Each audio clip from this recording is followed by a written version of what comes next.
Today's video is brought to you by PicDrop. PicDrop have created a seamless, hassle-free way of sharing images between yourself and your clients or your family. There are no logins that are required from the other site and no back and forth with all that email. Just a simple, streamlined, hassle-free experience. To check out PicDrop for yourself, click on the link in the description box below and enjoy a free trial. How's it? I have a bit of a problem, in so much as there are, by my feet, a huge stack of photography books, much like this. This is the Photographic Essay and the Photographic Illusion. These are from the Masters of Contemporary Photography series from the mid-1970s. And this one's by Dwayne Michaels, who's one of my favorite photographers. These particular books I was first introduced to as a student there was a little library outside the colour lab at photo school. And I liked them because not only did they have print at the back in this really usefully brown section, so this is the technical part, where they would talk about the nuts and bolts of actually making the images that you've seen in here. But more importantly, the rest of the book, which is flicking through this, is lots of cool images, but also crucially, lots of text. I loved reading those because they gave me something that was missing from a lot of my studies. And that was this elusive part of photography that I think elevates one's images, that we go from being competent with a camera, knowing what the nuts and bolts, how to actually take a photograph, and then making a photograph, making something from nothing that is entirely ours. The text of the photographer talking about the inspiration they're getting, what's motivating them, what is their thought process, that how, the why. That I found absolutely fascinating. I found it massively important and massively influential.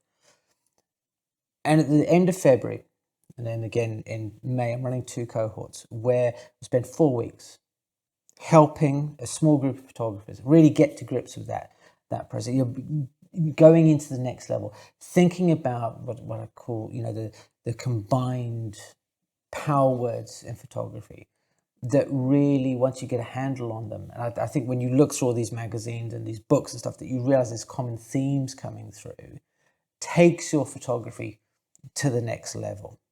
When you look at these books, they all have different approaches. They all have, ideas that sometimes land, sometimes not so much.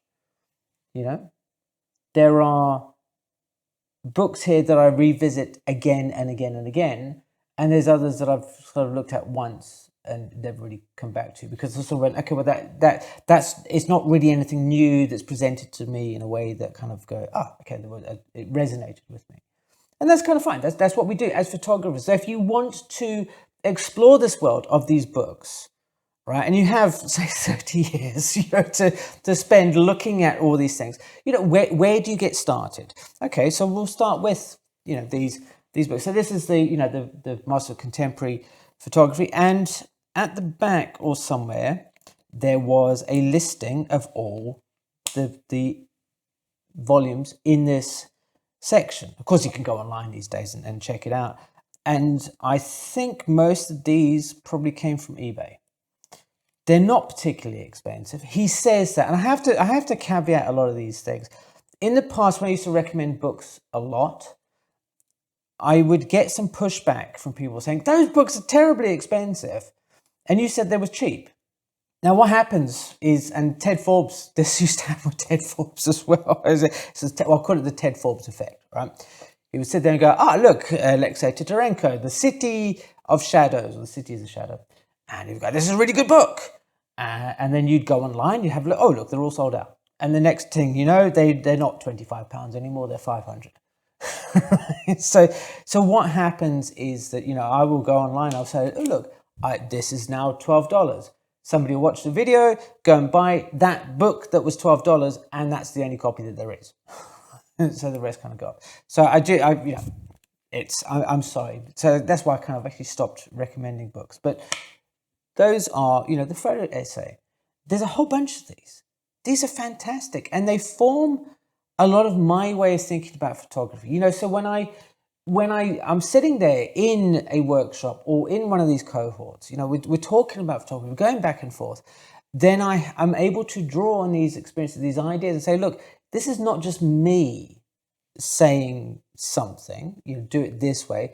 This is, or in this case, it might be, Paul Fusco or Will McBride. They may have said something that's lodged in how can go, oh, do you know what, they've said this. So that's there's the beauty of these things at play. So the photographic essay, you have things like this.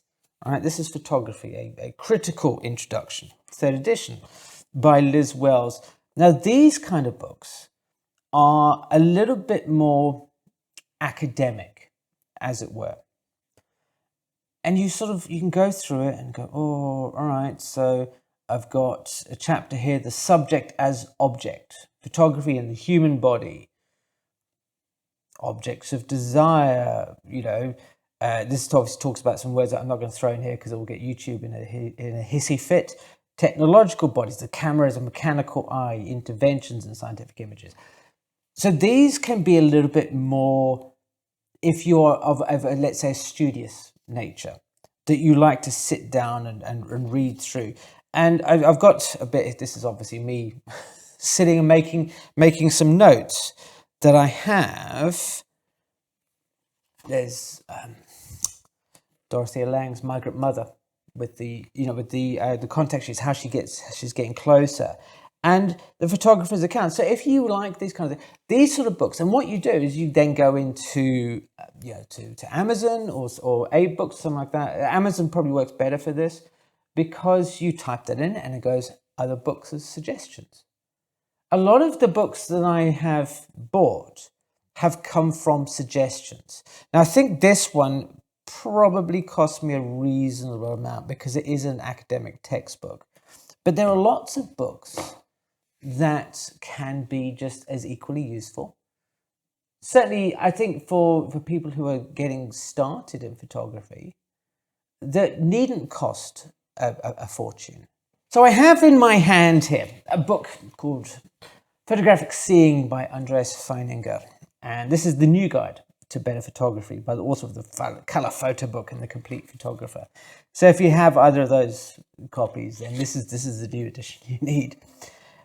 This comes from Goodwill Niagara, and I don't think it cost me very much at all.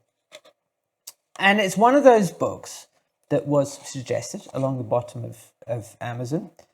And I looked at it and I went, you know what, that doesn't cost very much at all. This is leaning into that trap, the Ted Forbes effect. And what I like about it is that in a lot of these, there are ideas, techniques, approaches that are actually quite old-fashioned. Now, it's good that it's old-fashioned because I'm a big believer, and that's why so many of these books are old and I think that they're great, is that to have fresh perspective on photography or any sort of visual art for that matter, don't be looking for work that's current. Get your inspiration from stuff that went years before. Right? There are images in this book and some other books as well that you would never really see these days. Like, they're not Insta-worthy or something like that. They don't fit the modern zeitgeist. But I think they are far more fitting for certainly people, let's say, who are newer to photography, because they are interesting visually and they're also easy to achieve. They don't need lots of fancy jiggery pokery in Lightroom or Photoshop or something like that. They don't need fancy lenses. Most of these ideas are ideas that are within the grasp of the person who's new to photography. I think that's an important aspect that I've always kind of pushed in in the cohorts that I've done in the workshops and stuff, the photography and pushing forward should be accessible. Okay, you have different skill levels and everybody has their own, level of ability, but by working together and saying, look, let's have the wins that you can do, right? Let's tailor things to make it so that you take a picture and you go, oh, I'm really pleased with that. That's so cool. Because that motivates you to move forward. If I see the images in here, if I were new to photography and I had a teacher like this who was encouraging me to just, take some smaller steps to get to a place where I felt confident, that would be ideal. This is not a prescribed reading book list. I found it by accident, really. But how wonderful the ideas that some of them I picked out from inside here. There are, of course, technical manuals like this. So this is Chris Gatcombe's Light and Shoot, 50 fashion photos featuring Miles Aldridge, Peru and Rankin. These are our famous photographers.